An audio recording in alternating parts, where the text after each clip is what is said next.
When you're dealing with a debilitating illness that leaves you in pain and bedridden, the physical challenges can be so overwhelming that it's hard to even consider the spiritual side of things. But today's guest, for her, that was the final puzzle piece in her recovery. If you're new here, welcome. I'm Raelan Agle, and this is a place where you'll find recovery stories from conditions like ME/CFS and long COVID so that we can learn from each other and discover common themes in what works to regain our health. I'm so excited to have Holly Hall with us today over in Ontario, Canada. Holly's journey with ME/CFS began after a series of flu-like illnesses that left her bedridden. She found a recovery program that got her back on track. But after listening to my interview with former hypnopsychotherapist Jenny Lynn, who specializes in ME/CFS, Holly came to see her illness as a deeply spiritual experience as well. She's here to share her journey back to health, why she believes it's been a blessing in disguise, and how recovery stories have helped her along the way. Let's dive in. Holly, wonderful to have you here. Thank you for doing this. Thank you. Thank you for having me. I'm excited to have this conversation. Yeah, there's some really unique things about your journey that we're going to dive into that a lot of people are asking for these sorts of discussions. So, very excited to get into all of this. But before we drill down into some of those pieces, can you just take us back and give us a general sense of what your health journey with all of this has been like? Well, it started, I believe, when I was in my late 20s and I had a thyroid crash. There's a long name for it, but it's basically you kind of go into this semi-coma thing. And I've battled with all of these symptoms of mostly dizziness, panic attacks, some anxiety, etc. And I'd always went down the road that it was my thyroid, it's my thyroid, it's my thyroid, constantly adjusting that and doing everything, and nothing worked 100% until about a year ago. I had one illness after another, and ended up with EBV as well, which went long-term, Epstein-Barr's, which went reoccurring, which went long-term. I finally found another doctor who specialized in thyroid, and when he heard all of my symptoms, he said, I think you have chronic fatigue syndrome. I want you to do the Dutch test. So eventually I did the Dutch test. And the reason he knew was because he had it. And he had it for 10 years. And that's all he specializes in now, is those types of autoimmune disorders, etc. And now he said 10 years bed rest. And he goes, you got to quit everything. You got to quit traveling. We were traveling all 6 months out of the year. We're nomads. And I was like, I can't do that. But I was also almost bedridden. I got maybe 10 minutes of energy. I would have little couple of weeks here and there where I would have energy, and then I would go out and do a bunch of stuff, and then I would crash again and get sick again. Now, with that being said, my thyroid was somewhat of an issue because my immune system was really low, hence why I was getting all of these illnesses. Once I got that corrected, nothing else came back. Like I didn't have any energy still. And so I did the Dutch test, and sure enough, cortisol, all the hormones were all out of whack. He calls it adrenal insufficiency. So my adrenals weren't working correctly. And 10 minutes of energy, go back to bed. 10 minutes of energy, basically get up, make something to eat, go back to bed. And that was my life for about 10 months of it. What is the Dutch test? The Dutch test is literally DutchTest.com, and it's a 24-hour urine test that you do on patches at home. And then when you send it in, they're able to calculate your cortisol throughout the 24 hours, your estrogen, your progesterone, your adrenals, your adrenaline throughout the 24 hours. And you're supposed to have adrenal a certain degree in the morning and certain in the middle of the day and at night. And the same with cortisol should be high in the morning and low at night, where my adrenals weren't showing much of anything, just barely there. And my cortisol was too high in the morning and the opposite, too low in the morning and too high at night. So it just gives you an idea of how your body is managing stress throughout the day and how stressed it is throughout the day. And how did you manage to find a doctor? Was it just coincidence that specialized in CFS? It literally, I like sort of the universe just calls to me whenever it wants to. I went to our local Facebook group. It's a local group. Like, what should we do? How can we do this? Where can we find bread? And I went on there, and instead of asking right away, does anybody know someone who specialized, doctor that specializes in thyroid? I thought I'll do a search first. Well, the search brought up the same question I asked 5 years ago. And in that answer, they labeled a doctor. And I did reach out to that doctor at the time, and I didn't have an answer, or he said he was booked. I thought, I'm going to reach out again. Well, this time he said, okay, I'll take you. So, and then Wow. he specialized in it. He's not even a part of the Canadian system. It's a different one I've never heard of before. It's kind of like as if he's a private doctor, but he's only regulated to work with a small amount of clients. And so he can hyper focus on him. Like, I can't even go to a clinic. I have to tell him I have an emergency. He'll meet me there, and then he'll work with me. If I go to the hospital, he meets me there and he works with me. It's really amazing. I wish all doctors would do this. But basically, like I said, because he had the same problem, he couldn't find help either. Wow. And when you got the CFS diagnosis, had you heard of this before? Or what did you think when you were told this is what you had? No, I never heard of it before. I had like kind of through clients, like chronic fatigue, I've heard of before, fibromyalgia, I've heard about before. My mother had it. And honestly, sometimes I think you get what you need to learn about, because I always doubted it. I thought, oh, it's in your head. You just need to manage your stress better, and fibromyalgia is not real. And I never said that to anybody. I wouldn't say that. I know pain is real. And in a way, I was kind of right. Now that I've learned what I've learned, I am kind of right that there is a component of how you react to your central nervous system. But at the same token, I was like, I can't believe I got this. So it is very real. That's 100%. Yeah, it's got a horrible name, which we've talked about 1,000 times here on the channel. But I just used to say we might as well call it crazy lazy syndrome, because when I would say it I to hate people, it. I felt like this is what I was saying. Hi, I have crazy lazy syndrome. So it's a challenge for me to do things. I swear that's what I thought people heard. I just hated telling people what I had. I think that's why many of It us. pops you into a closet Yeah. because you don't want to tell people Yeah. that you discovered the greatest discovery ever. Like, I finally know what's wrong with me. And they'll be like, what? Yeah, I used to latch on to any small thing because I started seeing an integrative medicine doctor in Canada. So he did all different sorts of things, and he would find like, oh, I think your adrenals are low, or he'd find, some latent viral. Like, I started telling people those things because it sounded more legitimate to me than saying chronic fatigue syndrome. But anyways, it's just unfortunate that we're all struggling so much. And then just the diagnosis itself is also a form of stress for many of us. It's just Well, because the world in general, we're too much left-brained in this world, and not just the people, but the way the world is being run. And everything has to be logical and rational, and it can't be heart-centered or empathic or sympathetic or anything like that.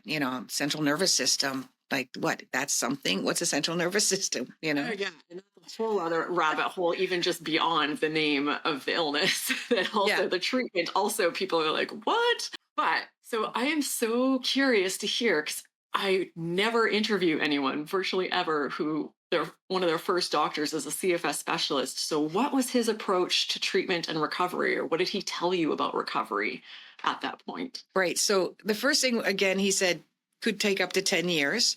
And yeah. And I'm like, I don't have 10 years. I'm a bit older than he was when he had it. He was in his late 30s, early 40s. And I'm a lot older than that. So I was like, I don't want 10 years of it. He did suggest rhodiola, vitamin B, and bed rest. And he didn't want me to take much more vitamins than that.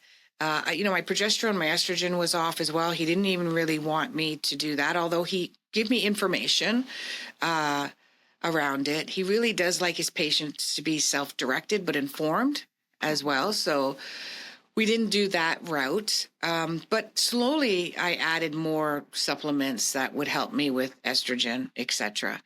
And that's about it. He said, do some cognitive behavior therapy, or there's I'm taking it right now, and the name slips my mind, but it's another type of therapy where you walk down your past and your history. Because he even believes my thyroid was trauma based because of the way it happened as well. He believes every illness is trauma based, really. So he wanted me to go down that road around, dealing with trauma throughout my life, which I did, and I do believe it's been very helpful. So, what did that look like when you got that information from him and his insights just on a day to day, week to week? What does a recovery program or approach look like? What was that like for you? At first, it was devastating. I can't deny that. I cried and cried and cried for days and weeks because all I heard was 10 years and that it was nothing else I could do. But then I was very determined to find there must be another way outside of what what he's talking about. I'm not saying he's not knowledgeable, but I still felt there was another point, Okay. So it that wasn't I that you could took his discover. information and that was like, okay, this is what I'm going to do. It Yeah, was a starting point for you, and then you kept right. exploring. Yeah, that Okay. wasn't enough. It wasn't Yeah, I okay. wasn't going to stop my life for 10 years. Well intentioned. I'm sure people think they're giving honest information to people, but I get so upset when I hear these things. And I just think, oh, people and doctors, positions of authority, can do so much damage by putting that information out there. He did use a little bit of scare tactic, which I don't like. And I Mhm. told him that. I said, you don't understand what this does. Like, I mean, it makes me worse, not better. And because he's like, well, if you keep doing this, one day you'll never get out of bed and you'll be stuck in bed like forever or for a very long time. And I'm like, no. And when I got this diagnosis, I was in Mexico. So we had traveled through from Canada to Florida. We spent about 6 to 8 weeks in Florida. And then we went to Mexico and we were spending 2 months in Mexico. Wow. And that's where I got the diagnosis. Okay. This is the other thing. I get very excited when I hear about CFS specialists because there are so few of them. But then so often what people tell me their experience of going to these specialists is doesn't sound like they really are a specialist or giving out anything all that helpful. Not that they aren't a specialist, but it's not getting people on track. So it's great that there are people out there specializing in this, but it sounds like at least some potentially are doing more harm than good. But I think they're still regulatory wise, they're still limited. Even if he felt there was a more, non-conventional way of working with it, he yeah, still has to be a doctor, yeah, right? And he still has to. But the fact that he said deal with trauma, it's all based on your emotional response to your trauma yeah. was way more than any doctor in the past would have You're told right. me. No, you're right. And I have interviewed doctors here on the channel who do very much practice a mind body approach, but even they talk about how careful they have to be because patients can put in formal complaints and because it is not the conventional way of treating things. So, you make a good point that they have to walk a fine line as well in their approach because they have And I limitations. said to him, like, if you should write a book, about this and you could help so many people. He goes, I could spend a time writing a book. I could spend time going on podcasts and, going down that route, or I can work with the limited amount of clients that I want to work with and help. And I prefer to do that. Yeah, yeah, fair enough. So, where did you go from there when you started exploring? What did you find? I was starting to get energy again. I was very, very stressed out in Florida. And now I know why, because I was probably at a breaking point at that point. And after that, we had a wedding to go to after that. I kind of managed there. It was really difficult to get around. It was at a resort. After that, I was bedridden. I was literally in Puerto Morelos, the most beautiful beach, and I couldn't even go to the beach.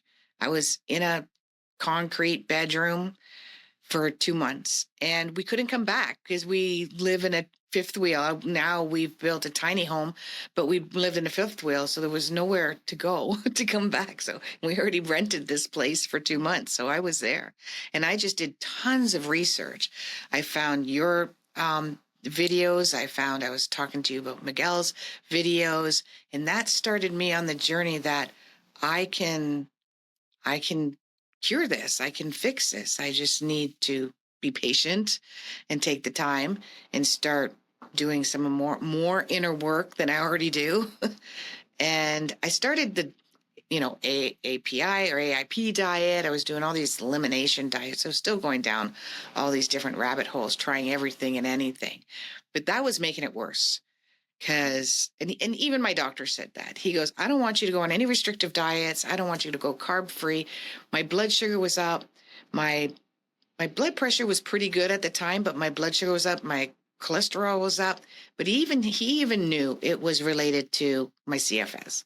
And he goes, I want you to regulate your adrenals first before we worry about your blood sugar and your cholesterol. At the same token, he's like, you still got to watch your diet, though. Like, I don't want you eating bonbons all day long every day, but have fruit, have bananas. Don't worry about, that stuff. And then I found the program that I had found in February. So I was diagnosed in November, not last November, a year from that November. That's when I found the doctor. Then I was officially diagnosed in January of this year. And then in February, I found the program because I was just going on every YouTube thing known to mankind to try to figure out another way to do it rather than 10 years of bed rest. And I found Miguel's program and his videos. I watched his videos and your videos for about 2 months straight, some of them over and over and over again, kind of retraining my brain into understanding all the different dynamics. And that I started seeing results. I started seeing larger gaps between my, I don't know what you call it, my down times, my adjustment periods, as they call them. Yeah, and for people watching, listening, Holly's referring to Miguel Batista. He's got a program called CFS Recovery, and he's also got a really great channel, so I'll link it here and really encourage people to check it out because it's another really great resource for recovery from these sorts of conditions. And I've had him on the channel as well, and some of his He interviewed me as well a couple of months ago.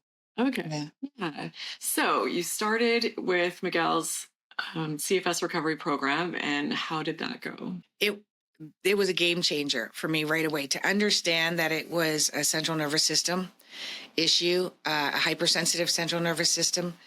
The work that I do, I knew that something was coming up for me that was, very spiritual. So the spirituality, I knew I was going to be going through a test and a lesson, and I would never have guessed in a million years this was it. So I wanted this to be more of a spiritual lesson on how to manage my hypersensitive nervous system. And the way they explained it, that every time I overdid it, emotionally, mine's really emotionally based. I was going through a lot of emotional trauma during this time as well. And the more that I understood that when I went through something like that the next day, or maybe even 2 days later, I would have, they don't like to call it a crash, but I would have like a crash. They call it adjustment periods. When I knew that's what it was, I handled it. It's like a 180. I handled it way different. I didn't panic. I didn't have anxiety. I didn't go, oh my gosh, I ruined it. I'm done. I set myself back for another 6 months. I knew like, oh, okay. Just like I went to the gym and my muscles hurt and I just need some time to rest. I'm not saying that some of them would last a week or two. I would say after almost a week, I'd start going, oh, great. How long is this one going to last? But I always came back. I always got my energy back. And that was a big lesson during that one. And the other one was a video I watched of 2 videos I watched of yours. One was another person talking about how it was a spiritual journey. So I very much related to that. So I thought, okay, I'm not the only one, because the program didn't really want to talk about that, which I understand. They wanted to focus more on the protocol that they had for healing. They definitely did talk about the emotional part, etc. But I also realized that the more empathic you are, the more you're susceptible to something like this. And the other one was when one of your guests talked about the Curable app, which I got. And I'd say I don't really need it that much right now, but I did use it like the other day. But I did really need it a few weeks ago, and it was very helpful. Just I am a left brain person, and I do like the science behind stuff. So I really like the science behind pain that there's no undiagnosed pain. I like to understand the science behind that. So that was very helpful too. Curable is absolutely brilliant. I love it so much. I mean, it's in an app. It's easily accessible. They give you brain retraining information in these nice little bite-sized, easy to consume packets, and like brain training activities on demand. You just press a button and they're there, all different sorts of things. It's just really user friendly and quite low cost. And actually, I do have a link for it. I'll put in the video description that gets you 6 weeks for free. And many people tell me they learn everything they need to know just in that 6 weeks. It's true. Yeah, it's a really good app. So if people haven't tried it already, I definitely, brain training used to be very expensive, and there was a sort of gatekeeping around the information with a high price tag you had to pay to get access to it. But these days it's very accessible, and Curable is one of my favorites. So yeah, that's a good one. Yeah, thank you. I guess that is one of my biggest frustrations with it, is that a lot of the programs out there are quite expensive. I've spent probably well over $20,000 in the last several years trying to figure out what's wrong with me. Because even though it's just diagnosed, I can tell that I've had this off and on for at least 20 years. I can tell because I can look back, trace back, and look at all the symptoms. How many times I went to the hospital and the only thing wrong with me was high blood pressure, and that was because I was having panic attacks, so my blood pressure would skyrocket, and they wouldn't let me go until it went down, but they would do every test, MRIs and heart tests, and nothing was ever wrong with me. And so I look back now and I went, that was probably it. I was probably having some sort of a crash. Yeah, it's insane the money that most of us spend trying to recover. I spend a crazy amount too, and 99% of the money that I spent wasn't on things that ended up helping me to recover in the end. It's just desperation and trial and error, and a ridiculous amount of supplements and tests and all of that. Supplements, don't even. The supplement company is making a lot of money off of us. I said that in a recent interview. I'm like, I feel like they should be giving us kickbacks or something. Oh, we should get stocks. And long COVID community, we're kind of keeping them alive. I'd love to see, of all the people I've interviewed, if we just took all the supplements that we took and stopped taking and just put them all in a warehouse. Like, I'm just picturing this mountain of this supplement graveyard. Not saying that certain supplements don't help for some people for certain things, but generally speaking, we all kind of seem to go overboard and spend a ton of money that's not needed. I know, absolutely. I'm back to taking some supplements again to help me with the estrogen and the progesterone. And I have to say, it was a game changer. I can see my energy is a lot higher. Would I admit that to my doctor? Probably not. I told you not to take anything. But I got some great advice from some other experts as well. And, I do see that this is going to, in the next 5 years, not only the education around this, but even the medical system, my doctor should one day hire someone like yourself, or hire somebody like Miguel, or hire somebody else that can really help coach their patients through the, extracurricular type stuff that they don't or can't engage in. Yeah. And they could bring on more patients and walk them through that. Because he did say at the beginning, oh, I'll be your counselor. I'll coach you. You just make an appointment and I'll do that. And in the long run, he didn't. Because he still has to manage it. Even though he's cured, he knows when he gets overwhelmed. He knows when he does too much. He paces himself. He says naps is the fountain of youth. He has a couple of naps or 3 a week. So, I hope one day that the medical industry will realize I, as a doctor, cannot facilitate every single thing that my patients have, and I have to bring in outside sources to team up and work with my patients individually. Yeah, that's a great way to look at where coaches and all of these recovery programs come in, because no one's saying disregard the conventional medical system. It's just most of us are saying it on its own is nowhere near enough to give us what we need to recover. So, yeah. So you talked about the spiritual component of things being important for you. So tell us about that. Well, I found this was a deeply spiritual, to bring up all of the trauma that I went through in a lifetime. And I am working with it's MDR. So it's she said she doesn't like the name of it either, because it's like rapid eye movement type thing. But what it does is it helps you find out the core story as a child, what is affecting you right now, that's going on in your life right now. I really don't think my life was that traumatic. I mean, it's definitely unusual. A lot of unusual things happen. But after I talked to my MDR, she's a social worker, a counselor, and I said, "Do you really think my life was that?" She goes, "Yours is one of the most complicated, worst ones I've ever heard." And I'm like, "Really?" So I've been in denial, really, all this time, thinking, "Oh, I'm strong, I'm tough.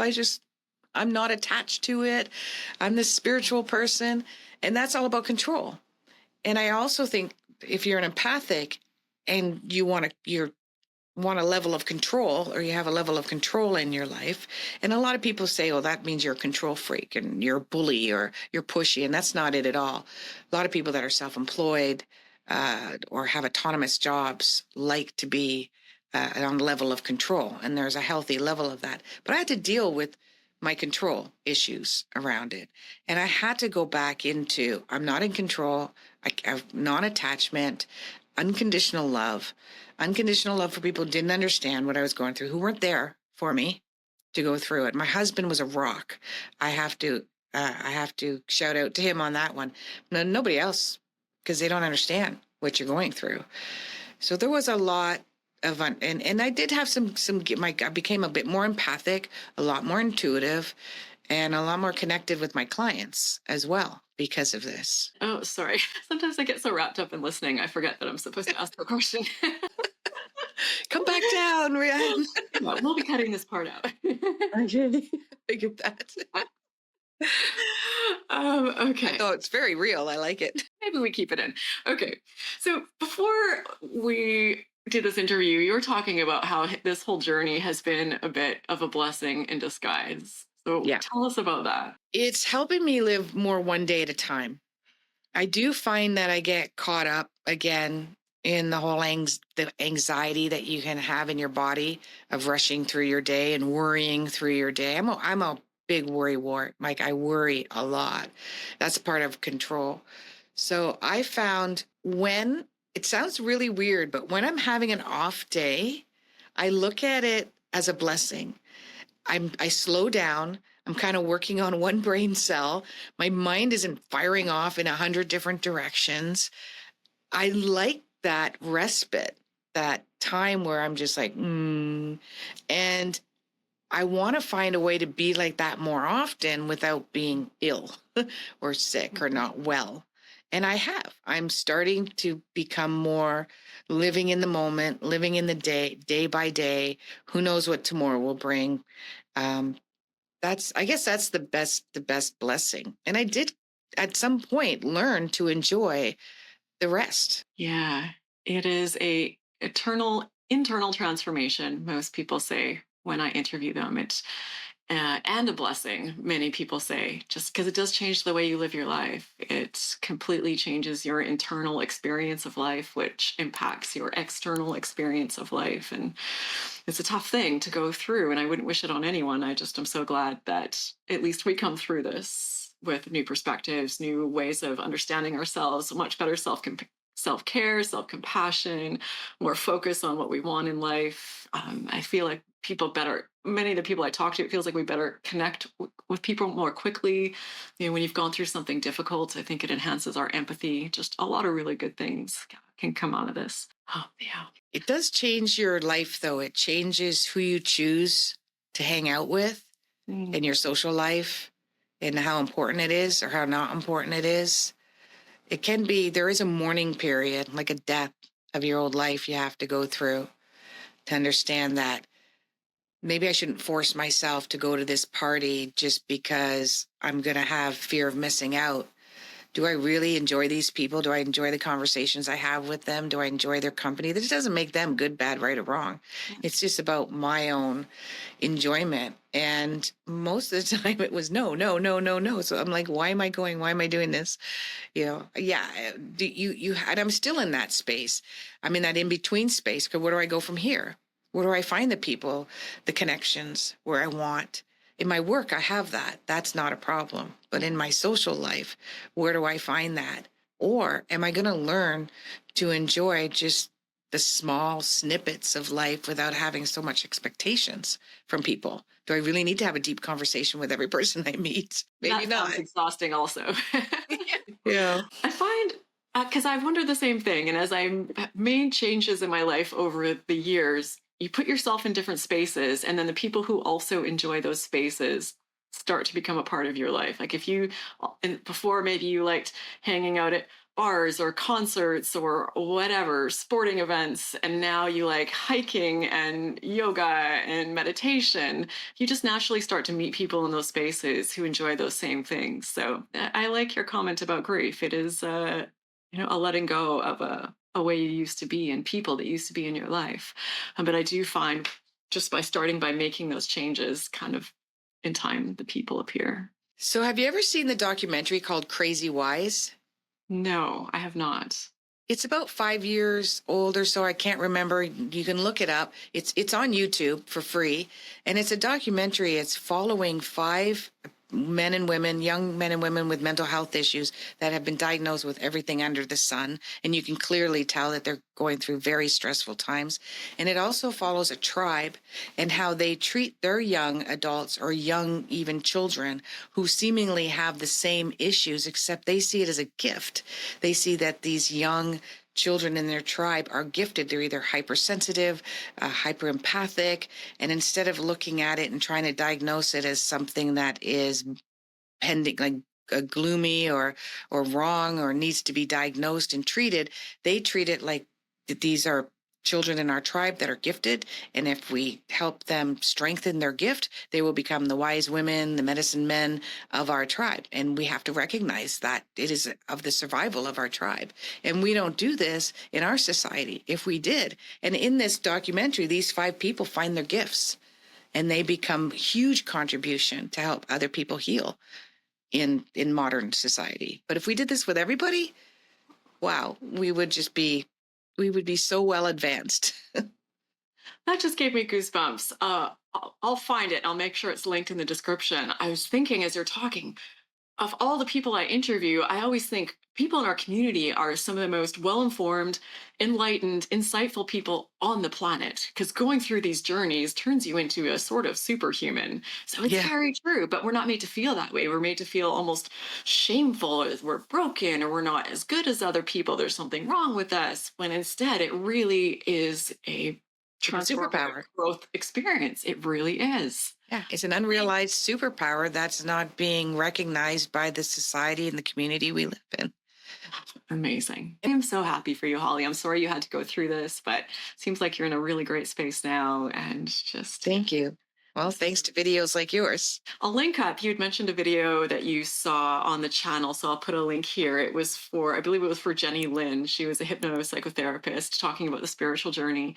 So if Yes. listeners, watchers, if this is something that resonates for you and something that you're wanting to hear more about, Jenny Lynn does a really great job of diving into this topic. Thank you, Holly, so much for doing this today. Really appreciate you being here. Thank you. Thank you for having me. And thanks to all the listeners and watchers, and hope you'll join me in this next one with Jenny Lynn.